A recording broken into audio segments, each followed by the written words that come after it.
please welcome your hosts, Mariella Frostrup and Richard Bacon. Hello! Afternoon, everybody.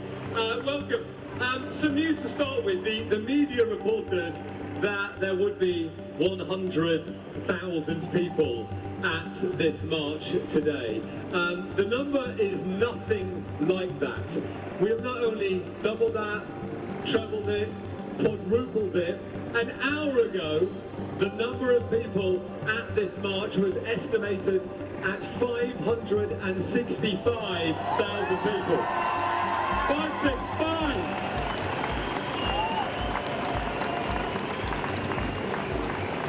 But hang on, I have news for you.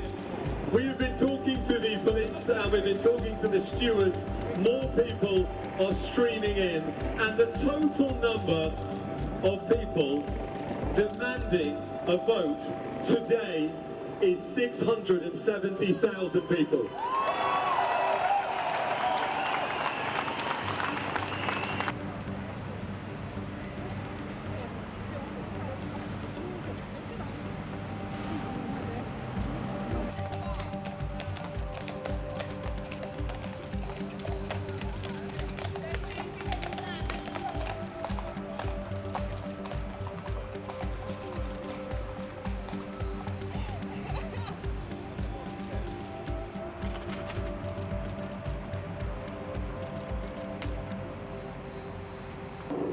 When the vote happened, we were not fully informed.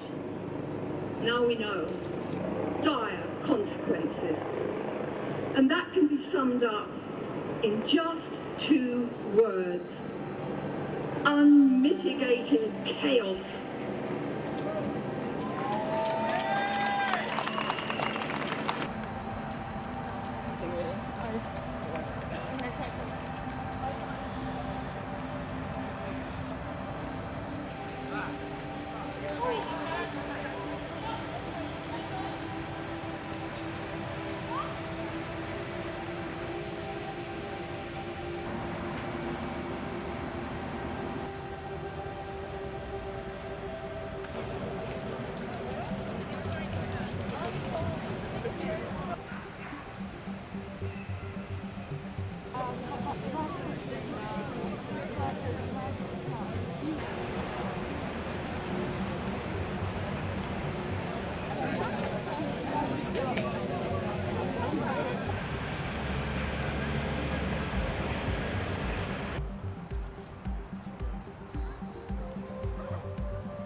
The Mayor of London, please, Sadiq Khan.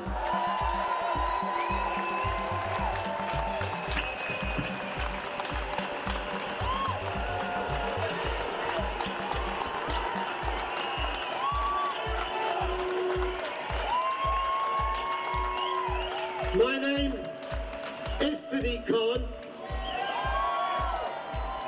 I am the Mayor of London. And I support people's vote.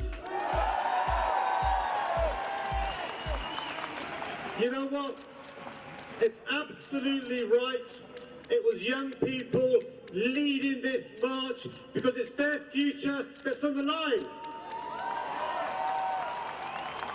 You know, young people's voices wasn't heard during the EU referendum campaign, but their voices are being heard loud and clear today, echoing all the way down the road to the doors in Downing Street.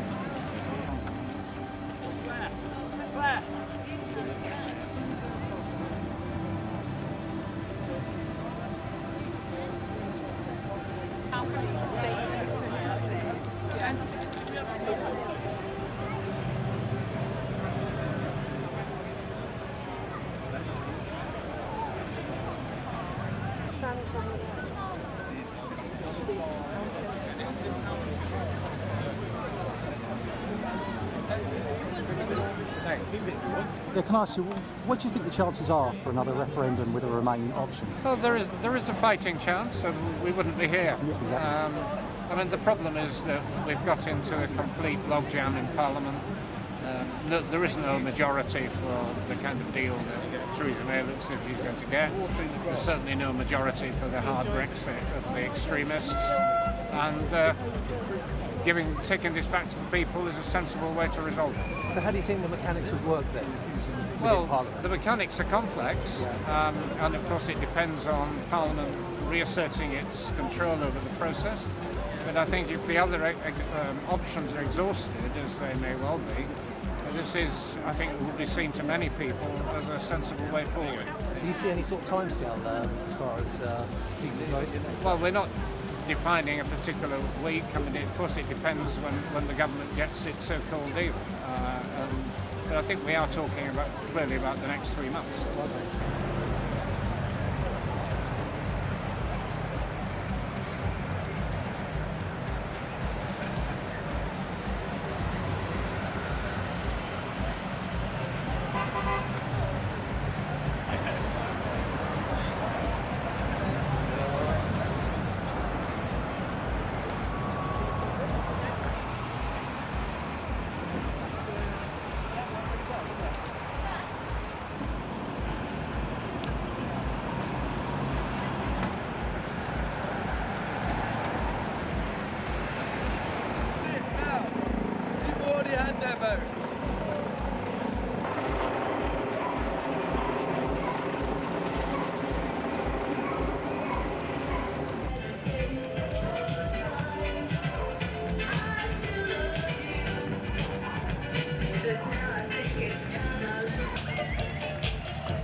670,000. 670,000 people who don't want the country to be ruined. Our next speaker knows more than most about Northern Ireland, having lost his father to the Troubles. His role today is to introduce the next generation by video, no expense spared. Please welcome Mr. Patrick Keelty. In 1988, my father was killed in Northern Ireland. He was one of thousands of innocent victims of a conflict that tore our homeland apart. Then, 10 years later, the Good Friday Agreement brought us peace by allowing both sides to be what they wanted to be, British or Irish. We voted on it by a referendum. And in the EU referendum, we voted to remain because we knew the mess that this would mean for our island. I, like so many in Northern Ireland, am a child of the peace process. Yet here we are, 20 years later, facing Brexit. We again are a nation divided, entrenched by opposing ideologies. Let's make sure we have our voices heard. Let's make sure our peace and prosperity is protected. And let's make sure we get a people's vote. We're a city that has education rates that are low, investment rates that are low, and employment rates that are low. And to be honest, often our optimism about the future is even lower. And that's why places like where I grew up voted Leave. And because the Brexit elite promised us investment in our public services, promised us investment in our worldwide shipping trade, promised us the hope that comes with taking back control. And where are those promises today?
Who would have predicted in the sad summer of 2016 that students and young people would band together in their thousands to fight for their future's sake?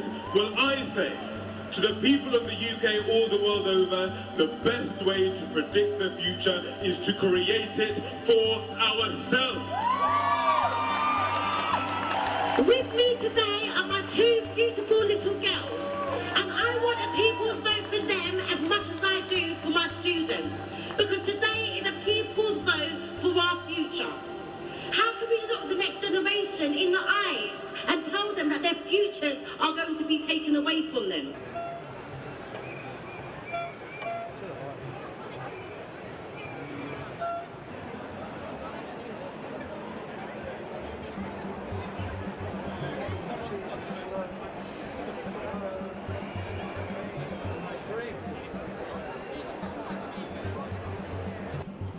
A Brexit at any cost is not a price that our NHS can afford.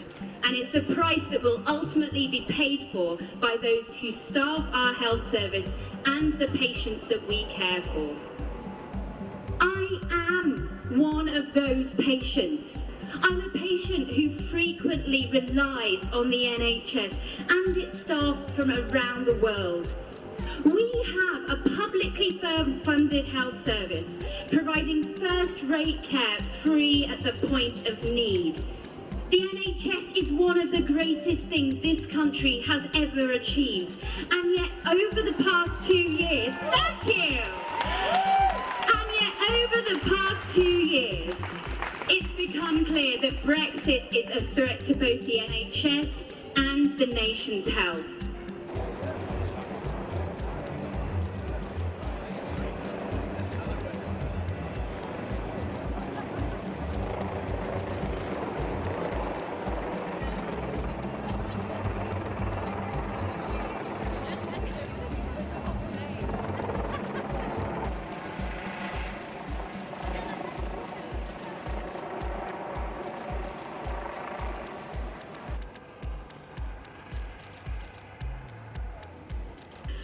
So I've worked in business all of my life. If there's one thing business doesn't like, it's uncertainty.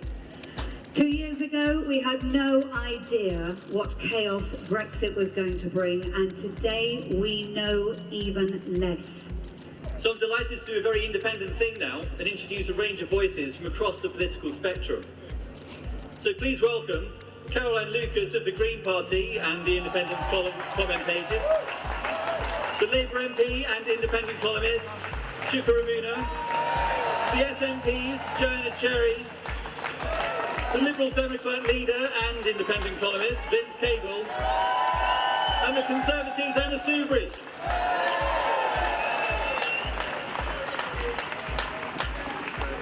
What a beautiful sight you are, and what a movement we have become. The Green Party is proud to be part of this amazing movement for a people's vote, because we know that democracy didn't end on the 23rd of June 2016. So let us go out there and use this people's vote as an opportunity to transform the way things are, not to defend the status quo. What an amazing crowd. Now, I'm Lambeth born and bred. I represent it, and we scored the highest Remain vote in the country, and we're proud of it. Let us not have your Farages, your Boris Johnsons or your Jacob Rees-Moggs divide this nation, and let us say with one voice, we want a people's vote and we want it now. And despite the fact that I support Scottish independence, I want to see all the nations of the United Kingdom remain in the European Union. I also just want to say a little something today about all the European Union citizens who live and work in the United Kingdom and who didn't get a vote. To say that those of us here today still very much care about you. We want you to remain here and to continue to make the huge contribution you do. But I want to address my remarks to the thousands of young people in the audience whose future is being taken from them. The freedom to travel, to work, to study across Europe. It's a tragedy that this country is now being divided by generation. Theresa May says she's going out trying to get the best deal for this country. Let's be very clear, there is no deal better than the one we have now. You know, when we launched the People's Vote back in April, the truth of it is that we were the few. Today, it's clear we are the many. Friends, because we are all friends. What a great day we've had. There's more work to be done. Now all of us come together. Isn't that great to see people of all parties coming together? This, the greatest, most important issue and decision that our country has taken in decades. We will continue to make the case over there in Parliament. But there's more work to be done. We need your help so that the people can take back control of the future of this country.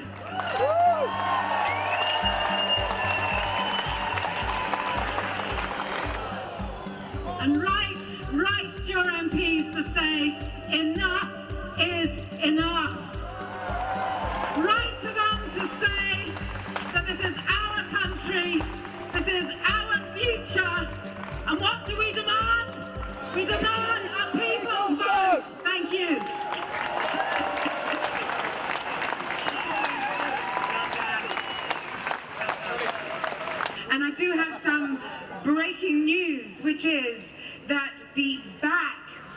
march has only just reached Hyde Park Corner, which for those of you who don't come from London is a really long way away, and it means that 670,000 people was a very, very low estimate. There are many, many, many more of us here today. Thank you all for coming. Politicians have made a mess of it. It has to go back to the people.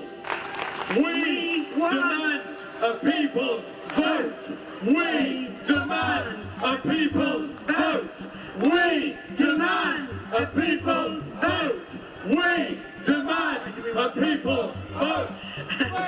Well done. Thank you.